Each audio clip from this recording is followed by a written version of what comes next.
उसके बाद हम अपने सेकंड रूल की तरफ मूव करते हैं कि हम लोगों ने अपने सेकंड रूल में ये डिस्कस किया था कि ऑल करते हैं कि हम लोगों ने अपने सेकंड रूल में ये डिस्कस किया था कि ऑल रीइंबर्समेंट्स आर टैक्सेबल। तमाम के तमाम रीइंबर्समेंट्स हमारी क्या होती हैं, टैक्सेबल हो जाती हैं। रीइंबर्समेंट का मतलब होता है रिफंड, यानी कि आप अपनी पॉकेट से कोई भी पेमेंट करते हैं और आपका एम्प्लॉयर आपको बेनिफिट इस तरह से देता है कि वो आपके किए हुए एक्सपेंस के पैसे आपको रिफंड कर देता है। That is called reimbursement. तो ये सारी रीइंबर्समेंट हमारी क्या होती हैं, टैक्सेबल हो जाती हैं, एक्सेप्ट मेडिकल रीइंबर्समेंट, एंटरटेनमेंट की रीइंबर्समेंट और ऑफिशियल बेनिफिट की रीइंबर्समेंट होती है। फिर उसके बाद हमने लास्ट एक पॉइंट ये डिस्कस किया था कि any other benefit given by the employ to employ will be taxable. तो और कोई भी बेनिफिट है जो एम्प्लॉयर अपने एम्प्लॉय को देता है वो टैक्सेबल हो जाएगा। लेकिन एक चीज का इसमें ख्याल हमने ये रखा था कि अगर वो बेनिफिट एम्प्लॉयर के अपने सोर्स का बेनिफिट है, अगर वो क्या है एम्प्लॉयर के अपने सोर्स का बेनिफिट है, अपने सोर्स का मतलब है कि एम्प्लॉयर खुद उस चीज का काम करता है, तो अगर उस चीज का बेनिफिट है तो वो क्या हो जाएगा हमारे लिए, फिर एग्जाम्प्ट हो जाएगा। लाइक अगर आप पीआईए में काम करते हैं और पीआईए में काम करते हुए आपको फ्री एयर टिकट मिल जाती है, आप वापडा में काम करते हैं आपको यूनिट्स फ्री मिल जाते हैं, आप किसी रेस्टोरेंट में काम करते हैं आपको खाना मिल जाता है, तो इट मीन्स दैट ये सारी फैसिलिटीज वो फैसिलिटीज हैं कि आपका एम्प्लॉयर इटसेल्फ आपके क्या कर रहा है कि उस चीजों के ऊपर काम कर रहा है, उस चीज पे बात कर रहा है, उस चीज का काम कर रहा है, और अगर वो आपको ये फैसिलिटी देता है तो that facility will B exempt from tax. तो फैसिलिटी आपके लिए फिर क्या हो जाएगी, एग्जाम्प्ट हो जाएगी। क्लियर होगी भी बात। तो कल हमारी ये बात हुई थी, उसके बाद हमने फिर कल अकोमोडेशन पे बात की थी, अकोमोडेशन के साथ साथ कन्वेंस पे बात की थी, कन्वेंस के साथ साथ फिर हमने कल मेडिकल के ऊपर भी बात कर ली थी हम लोगों ने। ये 3 पॉइंट्स के ऊपर हमारी कल डिस्कशन हो चुकी थी। आज हम उसके बाद आगे चलते हैं और नए चौथे पॉइंट, पांचवें पॉइंट के ऊपर आते हैं, सॉरी टू से चौथे पॉइंट के ऊपर आते हैं, दैट इज कॉल्ड एंटरटेनमेंट के ऊपर आते हैं। ठीक हो गया, एंटरटेनमेंट के ऊपर आते हैं। ठीक हो गया जी। अब एंटरटेनमेंट की हम बात करते हैं जी, what is called entertainment. Entertainment का अगर हम डिक्शनरी मीनिंग के ऊपर बात करते हैं तो डिक्शनरी मीनिंग तो हमारे पास क्या होता है, सैर तफरी की हम बात कर रहे होते हैं। लेकिन एंटरटेनमेंट का मकसद यहाँ पर जो है वो ये है कि अगर आप अपनी जॉब में अपने क्लाइंट्स के साथ जो आपका चाय पानी होती है उसकी हम बात करते हैं, दैट इज कॉल्ड एंटरटेनमेंट। कि अपने क्लाइंट्स के साथ जो आप चाय पानी करते हैं उसको हम एंटरटेनमेंट की बात करते हैं। लेकिन उसके साथ साथ क्लाइंट्स के साथ साथ आपका अपना भी जॉब के अंदर रहकर जो खाना पीना है उसको भी हम उसी कैटेगरी में फॉलो करते हैं। अब इसमें सबसे पहले हमारे पास एक चीज आती है, free tea and coffee facility की बात करते हैं। ठीक हो गया जी। Free tea and coffee facility की हम बात करते हैं कि ड्यूरिंग ड्यूटी और आपको आपके ऑफिस की तरफ से क्या मिलती है, एक फ्री क्या टी मिल जाती है या आपको कॉफी फ्री में मिलती है तो ये फैसिलिटी लेकिन एक बड़ी माइनर फैसिलिटी है, that is not a too much big facility. तो डिपार्टमेंट की तरफ से ये फैसिलिटी फिर टोटी की टोटी क्या हो जाती है, एग्जाम्प्ट हो जाती है, एग्जाम्प्ट फ्रॉम टैक्स। इसमें किसी किस्म का कोई टैक्स चार्ज नहीं किया जाता। पॉइंट समझ आ गया बेटा, that is totally exempt from tax, इस पर कोई टैक्स चार्ज नहीं किया जाएगा free tea and coffee facility की वजह। ठीक हो गया जी। उसके बाद आगे चलते हैं, नेक्स्ट अगले पॉइंट की तरफ आते हैं, ध्यान से देखिएगा वो क्या कहता है। नेक्स्ट हमारे पास आती है जी लंच। नेक्स्ट हमारे पास आती है जी लंच फैसिलिटी की बात। अब लंच फैसिलिटी की अगर हम बात करें that is a big facility, ये बड़ी फैसिलिटी है और इसके ऊपर अब हमारी डिबेट है कि इट कैन बी टैक्सेबल, इसको टैक्सेबल किया जा सकता है। अब जा सकता है का क्या मतलब है, अब इस पॉइंट को मैं बिलोंग करूंगा कि इस पॉइंट के ऊपर टैक्स अप्लाई करने से पहले आपने ये देखना है दैट पर्सन, उस पर्सन को हमने ये देखना है कि वो पर्सन कहाँ पर जॉब करता है, उसकी जॉब प्लेस क्या है। क्योंकि अभी मैंने आपके साथ एक रूल डिस्कस किया है कि अगर एम्प्लॉयर अपने सोर्स की फैसिलिटी देता है तो फैसिलिटी एग्जाम्प्ट होती है। अब यही बात माइंड में रखते हुए हमने देखना है कि अगर तो एक पर्सन किसी होटल में काम करता है या किसी रेस्टोरेंट में काम करता है, ठीक है जी, मैं यहाँ पर लिख देता हूँ कि होटल वर्किंग के अंदर है, तो होटल वर्किंग में रहते हुए that facility will B exempt. वो फैसिलिटी हमारी टोटली क्या हो जाती है, एग्जाम्प्ट हो जाती है, उस पर किसी किस्म का कोई टैक्स चार्ज नहीं किया जाता। लेकिन अगर हम बात करते हैं वो पर्सन नॉन होटल के अंदर काम करता है, ठीक है, नॉन होटल का मतलब है कि होटल में काम नहीं करता, किसी और जॉब के अंदर है कि जहां पर आपका एम्प्लॉयर अपनी पॉकेट से पैसे खर्च करता है आपके लिए और आपके लिए वो लंच मंगवा कर देता है, तो उस कंडीशन के अंदर फिर ये फैसिलिटी आपके लिए क्या हो जाएगी, टोटली टैक्सेबल हो जाएगी। पॉइंट समझ आ गया बेटा जी। Then facility will be totally taxable की हम बात करें। क्लियर होगी बात। ये 2 पॉइंट्स हमारे पास एंटरटेनमेंट के आगे। तीसरे पॉइंट की तरफ हम मूव करते हैं, that is called entertainment reimbursement. Entertainment bills reimburse. ठीक है जी। आपने अपने ऑफिस में रहते हुए अपने क्लाइंट्स के साथ खाना पीना किया या कुछ चाय वगैरह मंगवाई और वो पॉकेट से एक्सपेंस करने के बाद उन एक्सपेंसेस के बिल्स आपने ऑफिस वालों को दिए और ऑफिस ने वो पैसा आपको आपका रिफंड कर दिया। पॉइंट इज दिस, पैसा बेशक आपको रिफंड हो गया, लेकिन क्या आपने उस पैसे को अपनी जात के लिए इस्तेमाल किया, क्या आपने उसका कोई प्राइवेट बेनिफिट लिया? ऐसी बात नहीं है, आपने ऑफिस के बेनिफिट के लिए ये काम किया, तो इसका मतलब फिर ऑफिशियल बेनिफिट के लिए अगर आपने काम किया, अगर वो पैसा आपको रिटर्न हो भी गया तो उसका रिटर्न होने के बावजूद भी वो फैसिलिटी आपके लिए एग्जाम्प्ट है। क्यों?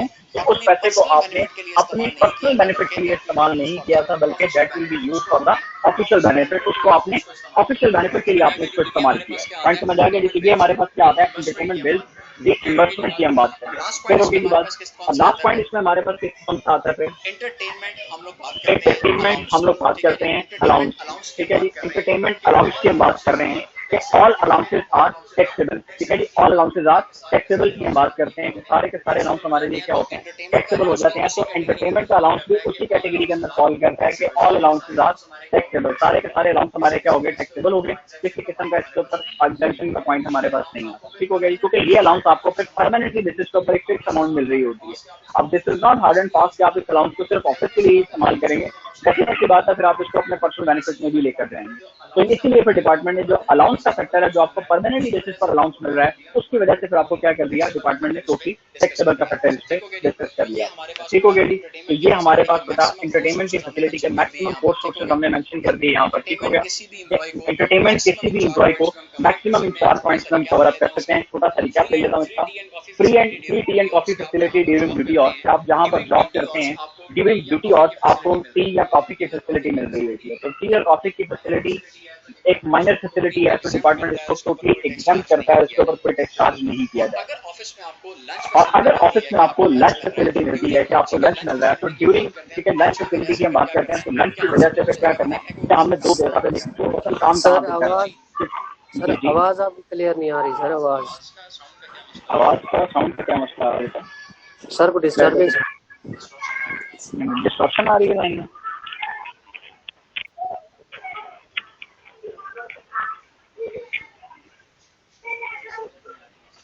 वॉइस क्लियर नहीं आ रही, मैसेजेस आ रहे हैं, मैसेज देख रहे हैं, मुझे बताओ तो सही। जी आप ठीक आ रही है मेरी वॉइस? जी सर बेहतर है। चलिए, तो हम बात कर रहे थे कि लंच फैसिलिटी के ऊपर हम बात कर रहे हैं। आपको ड्यूरिंग ड्यूटी जो है ना, आपको लंच मिलता है, तो उस लंच की वजह से हम बात कर रहे हैं कि होटल वर्किंग में आप काम कर रहे हैं, होटल वर्किंग में आप काम कर रहे हैं, तो आपके लिए वो फैसिलिटी क्या हो जाती है, एग्जाम फ्रॉम टैक्स हो जाती है। और अगर आप किसी नॉन होटल वर्किंग के अंदर हैं, तो फिर वो फैसिलिटी आपके लिए क्या होगी, टैक्सेबल होगी, क्योंकि आपका एम्प्लॉयर आपके लिए स्पेशल पैसे खर्च करके आपके लिए क्या कर रहा है, खाना मंगवा कर दे रहा है, तो ये आपके पर्सनल बेनिफिट में चला जाता है। तो इस वजह से इसको हम क्या करेंगे, टैक्सेबल कर देंगे। पॉइंट समझ आ गया जी। उसके बाद हम आगे चलते हैं। तो एंटरटेनमेंट बिल्स रीइंबर्समेंट की बात की कि अगर आप अपनी पॉकेट से एक्सपेंस करते हैं और वो पैसा आपको ऑफिस की तरफ से रीइंबर्स कर दिया जाता है, तो उस रीइंबर्समेंट की वजह से भी क्या हो जाएगा, ये एग्जम्प्ट हो जाएगी। सर उसके बाद आगे चलते हैं, एंटरटेनमेंट अलाउंस की हम बात कर रहे हैं। तो एंटरटेनमेंट अलाउंस के बारे में हमने कल एक रूल पढ़ा था कि all allowances are taxable, all allowances हमारे क्या होंगे, टैक्सेबल होंगे। तो इस वजह से फिर एंटरटेनमेंट अलाउंस की हमारा इसके अंदर फिर क्या हो जाएगा, टैक्सेबल के अंदर चला जाएगा, उसको भी हम टैक्सेबल करते हैं। क्लियर होगी बात जी, इसमें कंफ्यूजन नहीं है। Now if you have any question तो इसको डिस्कस कीजिए, otherwise I shall move to the next point. अब यहाँ पे मैं थोड़ा सा पॉज ब्रेक ले रहा हूँ, इसमें अब आप मेरे साथ कुछ जो क्यूरी सेशन का है, अगर आपका कोई क्वेश्चन है तो उसको काइंडली आप मेरे साथ डिस्कस कीजिए। सर ये लंच फैसिलिटी में सर वो अगर किसी होटल में काम नहीं कर रहा जी जी, तो उसको जो है ना टैक्स पे करना पड़ता है, तो वो उसके टैक्स की कोई लिमिट है, कितने टैक्स देना पड़ता है उसको? जी जी, ये बात हमने कल भी डिस्कस की थी कि आज अभी हम इन चीजों को डिस्कस कर रहे हैं कि टैक्स लगना है और किस पर नहीं लगना है। अब लगने के बाद जब ये डिसाइड कर लेंगे सारी बातों को, तो कितना टैक्स लगेगा इंशाल्लाह ताला उसके ऊपर फिर हमारी एक लॉन्ग डिस्कशन होगी। ठीक हो गया, कितना टैक्स लगना है, सर आपकी वॉइस अब बहुत कट रही है।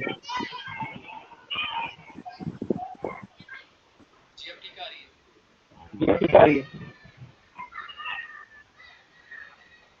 सर मेरी तरफ तो बड़ा डिस्टरबेंस है, शायद बाकियों को आ रही हो। जी जरा काइंडली बाकी मुझे जरा बताइएगा कि आप ब्लाइंड वॉइस का भी प्रॉब्लम है तो उनका डिस्टॉर्शन है सर, काफी जरा वॉइस का डिस्टॉर्शन चल रही है। Let me try to improve it. जैसे लास्ट टाइम आपने किया था, आपने एक अकाउंट से वीडियो दे रहे थे और एक अकाउंट से आपकी वॉइस आ रही थी, वैसे ही कर दें। अभी एक ही अकाउंट से आपकी वॉइस आ रही है और उसी से आपकी वीडियो आ रही है। चले मैं उसको उसी पुराने पैटर्न पे ले जाता हूँ। ठीक हो गया।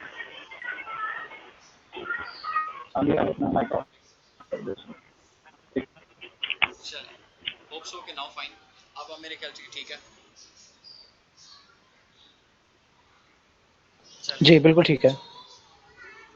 चलें जी, हमारे पास अब 4 सोर्स हमारे एंटरटेनमेंट के यहाँ पे कवर अप हो गए। Free tea and coffee facility का, लंच फैसिलिटी का, एंटरटेनमेंट बिल्स का और उसके साथ साथ एंटरटेनमेंट अलाउंस का। अब इससे रिगार्डिंग अगर आपके पास कोई प्रॉब्लम क्वेश्चन है तो डिस्कस कीजिए, otherwise I should move to the next point.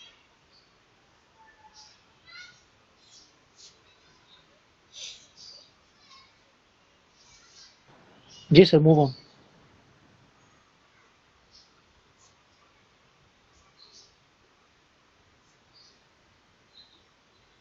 जी बेटा, no question from any person. Clear है सर। चलिए आगे मूव करते हैं, उसके बाद नेक्स्ट पॉइंट की तरफ चलता हूँ। If you have any one of you have any question तो उसको काइंडली मुझसे डिस्कस कर लीजिएगा, पूछ लीजिएगा।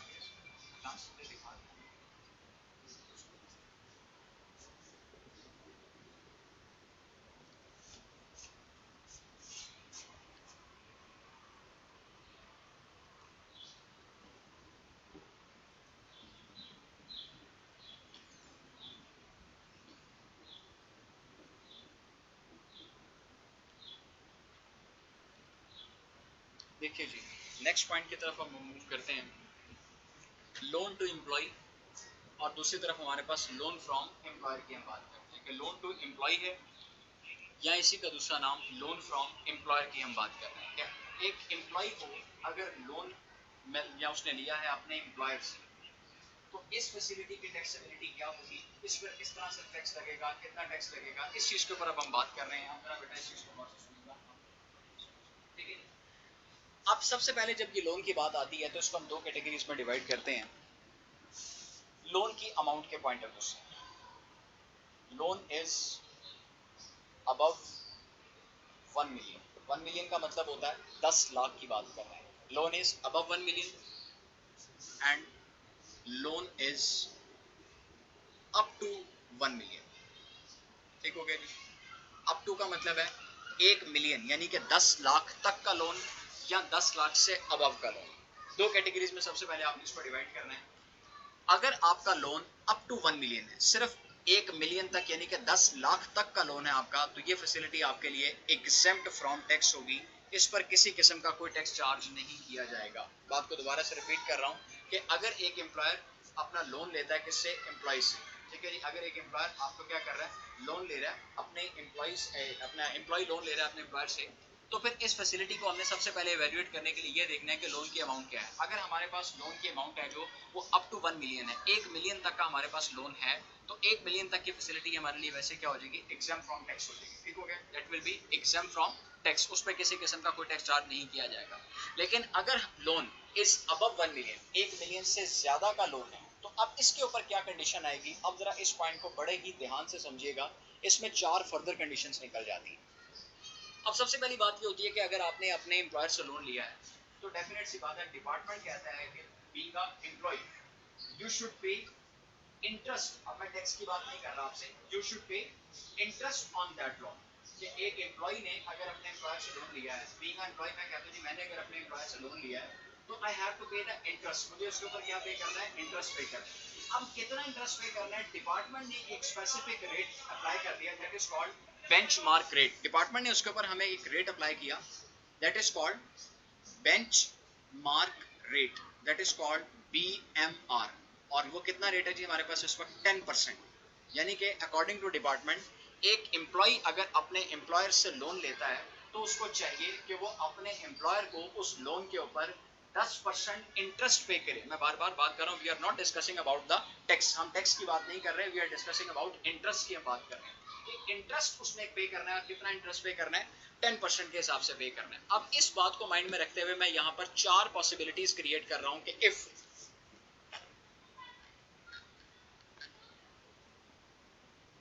interest is more than benchmark rate, पहली possibility, interest is equal to benchmark rate, दूसरी possibility, interest is less than benchmark rate, and fourth one is interest is इसको हम fourth one को कहते हैं इंटरेस्ट फ्री लोन की बात करते हैं यहाँ पे, ठीक हो गया जी। ये चार पॉसिबिलिटीज यहाँ पे मैं हाईलाइट कर रहा हूँ बेटा, दोबारा से देखिएगा आप। Interest is more than benchmark rate, कि अगर हमारा इंटरेस्ट डिसाइडेड बेंचमार्क रेट से ज्यादा है। अब ये पॉसिबिलिटी इसलिए क्रिएट हो जाती है कि मेरा एम्प्लॉयर अगर 10% पर एग्री नहीं करता, वो कहते हैं जी ओके फाइन मैंने 12% का इंटरेस्ट देना है, तो मैं उसको फोर्स नहीं कर सकता। डिपार्टमेंट ने ही आपको एक मिनिमम रेंज दिया है कि इतना होना चाहिए। This is not hard and fast, ये कंपल्शन नहीं है। डिपार्टमेंट ने सिर्फ आपको क्या दिया है, एक बेंचमार्क दिया है कि इतना इंटरेस्ट होना चाहिए, लेकिन this is not hard and fast, this is not accounting. उसके बाद depends on mutual negotiation of the both parties. Employer और एम्प्लॉय की आपस की म्यूचुअल नेगोशिएशन पे डिपेंड करता है इस चीज का कि वो क्या डिसाइड करते हैं। लेट्स सपोज कि interest is more than benchmark rate, मैं अज्यूम करता हूं 12% का वो डिसाइड हुआ है इस वक्त इंटरेस्ट हमारे पास। अब 12% का जो हमारा इंटरेस्ट है, अब उसके ऊपर क्या होगा, ध्यान से जरा देखिएगा।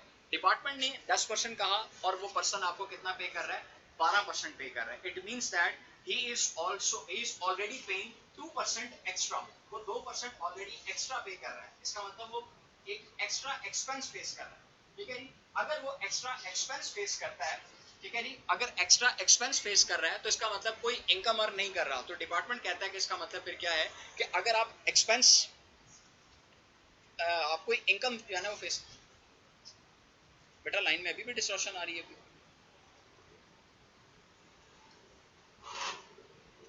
वीडियो नहीं आ रही। जी जी, चलिए मैं पॉइंट को रिपीट कर रहा हूँ। Interest is more than benchmark rate, कि 10% डिसाइड हुआ था, 12% आप पे कर रहे हैं, आप ऑलरेडी 2% एक्स्ट्रा पे कर रहे हैं। अगर आप 2% ऑलरेडी एक्स्ट्रा पे कर रहे हैं तो इसका मतलब you are not saving anything, आप सेव नहीं कर रहे, आप पैसे सेव नहीं कर पा रहे, ठीक हो गया जी।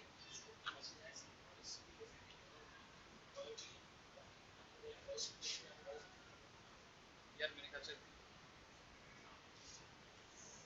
स्टिल आपको प्रॉब्लम चल रहा है अभी तक।